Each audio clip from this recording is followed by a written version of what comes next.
Hello friends, welcome back to Joying Talks. ఎలా ఉన్నారు అందరూ? సో గోర్ల గురించి మాట్లాడుకుందామా? అడుగుతారు కదా మూవీస్లో కామెడీలాగా, అబ్బాయిలు అయితే ఇలా చూపించాలి, అమ్మాయిలు అయితే ఇలా గోర్లు చూసుకోవాలి, ఏదో కామెడీ ఉంటుంది ఒక సినిమాలో. సో ఇప్పుడు మనం దాని గురించి ఫన్ ఏం క్రియేట్ చేయట్లేదులేండి. సో బేసిక్ నెయిల్ కేర్ గురించి చెప్తా. అనొచ్చు నెయిల్ కేర్ ఏంటండి ఈ రోజుల్లో ఏముందనేసి. లేదు, చాలామందిని చూడండి ఇప్పుడు. ఓకే, మీకు అర్థమయ్యే భాషలో చెప్తాను. ఆర్టిఫిషియల్ నెయిల్స్ వచ్చేసినాయి, నెయిల్ ఆర్ట్స్ వచ్చేసినాయి. ఇన్ఫ్యాక్ట్ నెయిల్ టెక్నీషియన్స్ సపరేట్గా ఉన్నారు, ప్రొఫెషనల్స్. అంటే నెయిల్స్కి వాల్యూ ఉన్నట్టా లేనట్టా మీరే అర్థం చేసుకోండి. కానీ నెయిల్ కేర్ అనేది ఏంటి అంటే, ఫర్ ఎగ్జాంపుల్ మీకు ఏదైనా గోరు పుచ్చిపోయినా, లేకపోతే గోర్లు డిఫరెంట్ కలర్లో ఉన్నా, అది మీ హెల్త్కి సింబాలిక్ అనమాట. అంటే కొంచెం గ్రేయిష్గా ఉంది అంటే మీకు ఏదో ఒక హార్మోన్ ఇంబ్యాలెన్స్ ఉన్నట్టు, లేదు మైల్డ్ ఎల్లోగా ఉంటే దానికి ఒక ఇష్యూ ఉన్నట్టు, అట్లా రీజన్స్ ఉంటాయి. సో చాలామంది ఏంటంటే గోర్లను పట్టించుకోరు. అంటే ఏంటంటే ఇప్పుడు గోర్లకి ఏమైనా చేయాలి స్పెషల్గా అంటే అక్కట్లా. మీరు మంచి డైట్, హోమ్ డైట్ తీసుకుంటూ ఎక్కువ వెజిటేబుల్స్ ఉండేలాగా చూసుకొని మంచి వాటర్ ఇంటేక్ చేసి మంచిగా ఒక 7-8 అవర్స్ కనుక నిద్ర ఉంది అంటే మీకు మ్యాక్సిమం ప్రాబ్లమ్స్ అక్కడే వెళ్ళిపోతాయి. At the same time constipation issue లేకుండా చూసుకోండి. సో ఎవరైతే డైలీ ఫ్రీ మోషన్కి వెళ్ళారో వాళ్ళకి చాలా ప్రాబ్లమ్స్ అక్కడే స్టార్ట్ అవుతాయి.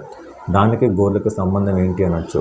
దానికనే కాదు, మీకు కాన్స్టిపేషన్ ఇష్యూ ఉందంటే హెయిర్ ఫాల్ అవ్వచ్చు, డాండ్రఫ్ పెరగచ్చు, అండ్ స్కిన్కి మీకు త్వరగా ముడతలు వచ్చే ఛాన్స్ ఉంటుంది, పిగ్మెంటేషన్ అటాక్ అయ్యే ఛాన్స్ ఎక్కువ ఉంటుంది. సో ఆబ్వియస్లీ గోర్లు కూడా మన బాడీలో పార్టే కదా, దానికి ఎఫెక్ట్ ఉంటుంది. బేసిక్ నెయిల్ కేర్ అంటే సింపుల్గా చెప్తాను. ఇప్పుడు ఇది లేడీస్కి బాగా అర్థమవుతుంది. ఎంతమంది పెడిక్యూర్ మెనిక్యూర్ చేయించుకుంటారు?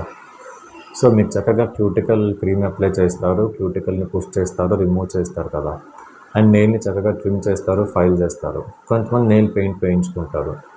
సో అది బాగానే ఉంటుంది. కానీ చాలామంది ఏంటి అంటే నెయిల్ డిజార్డర్స్, అంటే బ్రోకన్ నెయిల్స్ ఉంటాయి. కొంతమందికి చూడండి, ఇక్కడ గోర్లు పగిలిపోయి విరిగిపోయి ఉంటాయి. వాళ్ళు ఎంత చేసినా ఆ వచ్చే గోరు అలాగ బ్రేక్ అయ్యే వస్తుంది, కానీ అక్కడికి వచ్చాక అటాచ్ అవ్వదు. దానికి 100% వాళ్ళకి ఏదో ఒక హార్మోన్ డెఫిషియన్సీ ఉన్నట్టే. ఎందుకంటే వాళ్ళకి ఏదో ఒక ఫుడ్ తినకపోవటం, ఇవన్నీ రీజన్స్ ఉంటాయి. కానీ ఈ పెడిక్యూర్లు మెనిక్యూర్ల వల్ల మనకు రిజల్ట్ ఉంటుందా అంటే 100% రిజల్ట్ ఉంటుంది. అంటే కంప్లీట్ మీకు మ్యాజిక్స్ చేస్తుంది ఒక 1 సిట్టింగ్కో 2 సిట్టింగ్స్కో నేను చెప్పను. కానీ ఈ నెయిల్కి ఎప్పుడైతే మనం క్యూటికల్ని కొంచెం మైల్డ్గా రిమూవ్ చేసి చక్కగా మనం నెయిల్స్ని మనం తయారు చేస్తామో, అది మీకు హెల్దీగా తయారవటానికి, హీల్ అవ్వటానికి టైం తీసుకొని చక్కగా ఎవ్రీ మంత్ ఒక 1 టైం, లేదు ఎఫర్ట్ చేయగలగరు అనుకుంటే మంత్లీ 2 సో ఒక 3 to 6 months తర్వాత మీరు మీ గోర్లను చూసుకోండి, షైనీగా వస్తాయి. అట్ ది సేమ్ టైం మీ డైట్ని కనుక బాగా పెట్టుకున్నారు అంటే ఇంకొంచెం ఫాస్ట్గా రిజల్ట్ వచ్చే ఛాన్స్ ఉంటుంది. సో చాలామంది ఏంటంటే ఈ ప్లాస్టిక్ నెయిల్స్ అంటే ఆర్టిఫిషియల్ నెయిల్స్ పెట్టుకుంటే గోర్లకి ఏమైనా ఇబ్బంది అవుతుందేమో అనుకుంటూ ఉంటారు. వాటి వల్ల ఏం కాదండి. జస్ట్ ఒక జెల్ వేస్తారు, అతికిస్తారు, నెయిల్ ఆర్ట్ వేస్తారు, చక్కగా తీసేస్తారు. జెల్ నెయిల్ ఎక్స్టెన్షన్స్ అట్లాగే చేస్తారు. సో మనం ఎంత సేఫ్గా చేయించుకుంటున్నాం అనే దాని మీద కౌంట్ అవుతుంది. అట్ ది సేమ్ టైం ఎప్పుడైనా మీరు ఇట్లాగా ఆర్టిఫిషియల్ నెయిల్స్ పెట్టుకున్న అవి జెల్ ఎక్స్టెన్షన్స్ అయినా అవ్వచ్చు, కానీ సేఫ్. రిమూవ్ చేసిన తర్వాత ఒక పెడిక్యూర్ చేయించుకోండి, లేకపోతే మెనిక్యూర్ చేయించుకోండి.